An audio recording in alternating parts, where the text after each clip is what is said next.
Hello guys, this is I, Kevin Bradshaw, and this is John Bryson. And we are about to give you our review on the 2017 Elimination Chamber.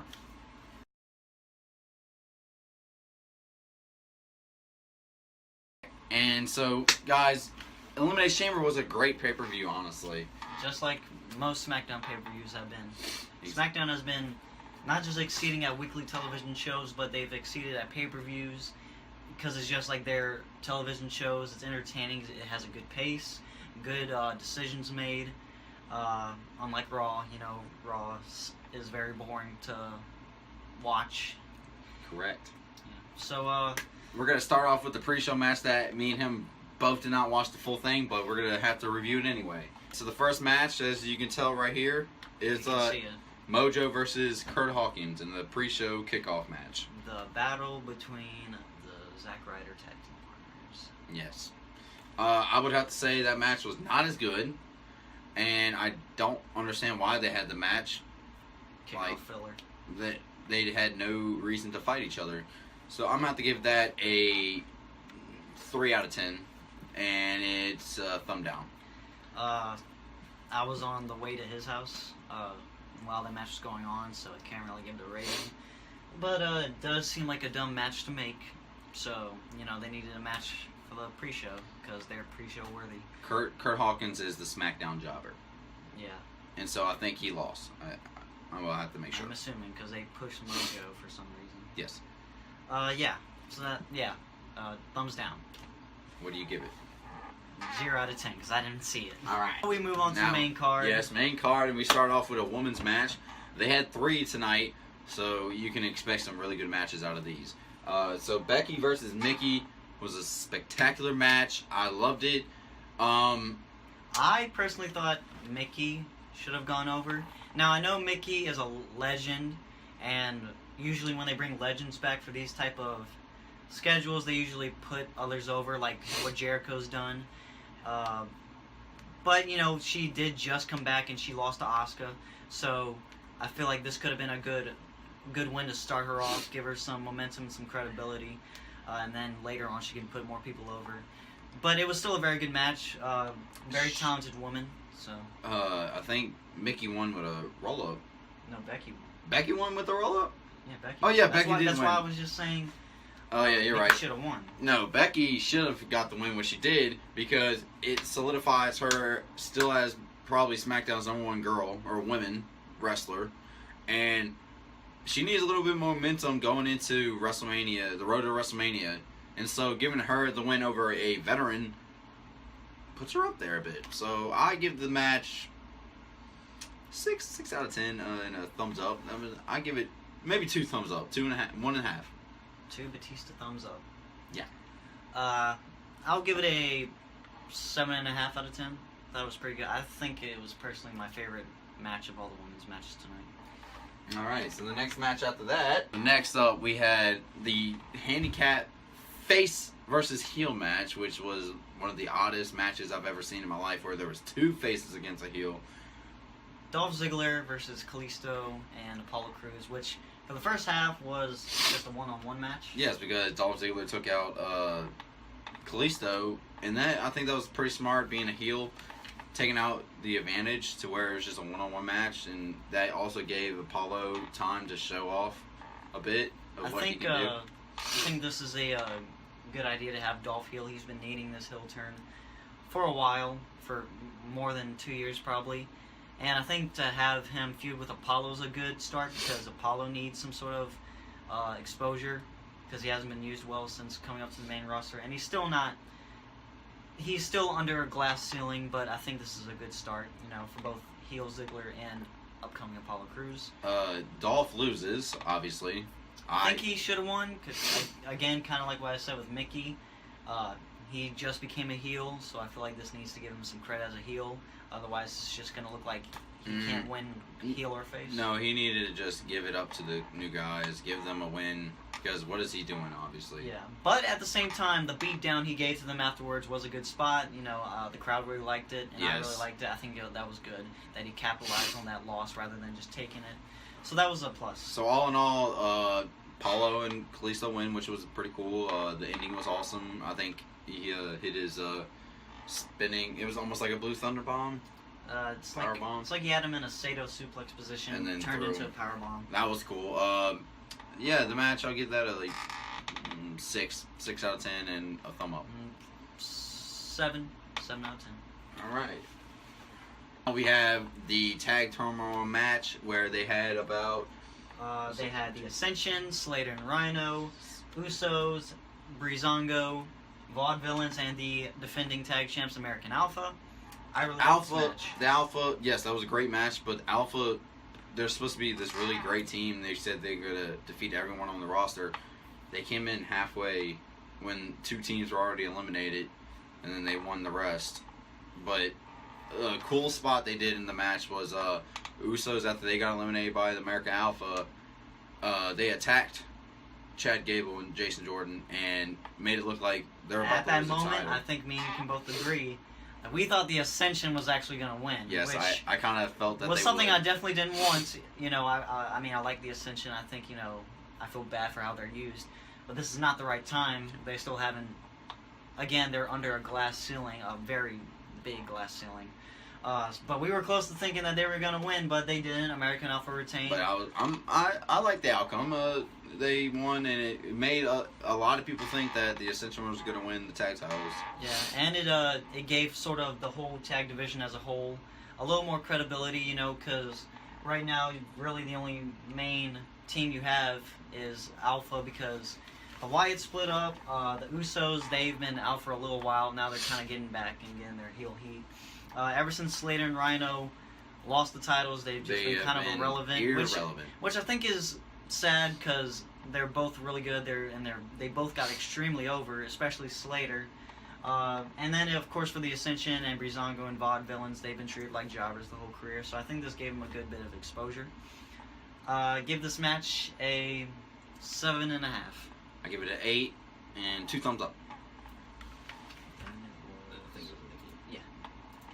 Next, after that, they had Natalya versus Nicky, which at the end was a double count out and another brawl. But it was a decent pretty good match. But I didn't like it because it was the same outcome that they've been doing for the past couple weeks. However, I am looking forward to their, it's a Falls Count Anywhere match next week? I think it's either Falls Count Anywhere or Last Man Standing. That should be good. I think that's another reason why I like SmackDown. It gives... Like, these feuds that feud has been building up since about December. It's given it a lot of length, and they've actually had a purpose to feud with each other. Unlike Sasha and Charlotte, I feel like they just feuded just to feud.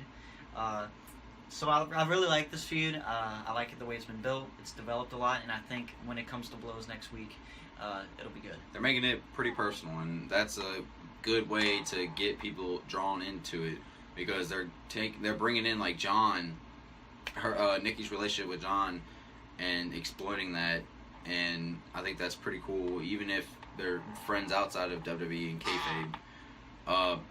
But yeah, it was I didn't like the match, but I want to see what's gonna come out and who's gonna come on top out of this storyline. I give the match a 5. I give it a 6.5. To Luke Harper and Randy Orton, which, besides the main event, was the match of the night. Yes, that was a really, really, really good match. You have a smooth worker like Randy Orton, someone who's a veteran, can carry a match, and then you have Luke Harper, a new face, is hugely, well, I shouldn't say hugely, who is very talented. Yes. And very underutilized, and I think this really put him in the spot. And even though he lost, I still think he got a bit of a win from this match. I mean, he's developed himself as a face. Yes. With some sympathy from taking a loss. And, you know, it's building up Randy, which is good because, you know, he's kind of been on a downfall since his match with Brock Lesnar. And I think this Wyatt family involvement has kind of revived him as a top star. Good spots. Yes, the ending, the RKO that Luke took was pretty funny. It looked like it almost looked like a stunner. But how he took it, I guess he did it on purpose, and he, like, bounced up and went and fell down. It was pretty cool. Yeah, I enjoyed that match. I would have thought, if I didn't see the Elimination Chamber match, I would have said that's the match of the night. If that was the last match on, I would say that's the match of the night. I'd give it a 9. I'd give it a 8.5. Main event time. Alexa Bliss defending the SmackDown Women's Championship against Naomi. And it was kind of the bad choice. Or, well, I don't want to say it was horrible, because I feel like SmackDown always manages to make something work. Yes, they want people to have chances, and they gave Naomi the title. I was surprised the crowd was chanting, "You deserve it." The fact they messed up on their finish, and both they botched times, twice. Naomi, it looked like she almost hurt botched. Alexa. Like, it was really bad, but she won with she went on the middle rope to splitting on the top rope and hitting a moonsault.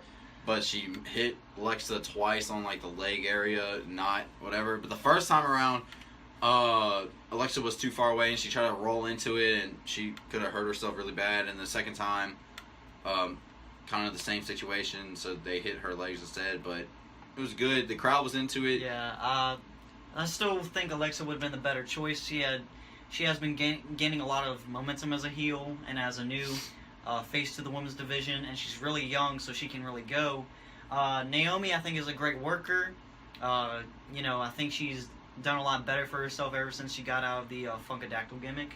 But I still think this may have not been the right time. She should have built herself more as a top face, because recently she's been more of a mid-card, lower type of women's wrestler. But she is very talented, and I'm not as mad as I typically would be if she had won this championship. But still not the best choice, but overall I give this match 6.5. I give it an 8. Really good match. Main event, we had the Elimination Chamber. We have not seen it since last year. 2015. 2015. About May. This definitely revived it, because that last Elimination Chamber was pretty garbage. Yes, this one had people like Baron and Dean, Cena, AJ, Bray, and Miz. That was a great combination of people. At first, I looked at it, I was like, obviously you could tell who's going to win. There's only like 3 choices. But really, now, to me, there was only one choice. I mean, you're not going to go into WrestleMania 34 in 2017 and have a John Cena-Randy Orton match. Yes. They had really good spots. The only problem with the said Elimination Chamber itself, padding instead of the actual steel on the walkways. I actually liked the lighting coming on the top, going all the way to the roof of it. That was pretty cool. The pods looked a bit cooler. Like 2 doors rolling out instead of like how they used to have it. It was pretty cool. I think it was a very interesting choice to have Cena get eliminated before AJ and Bray. I think that was a good choice, because it kind of reminded me of when Roman Reigns was eliminated before Triple H and Dean Ambrose in the Royal Rumble.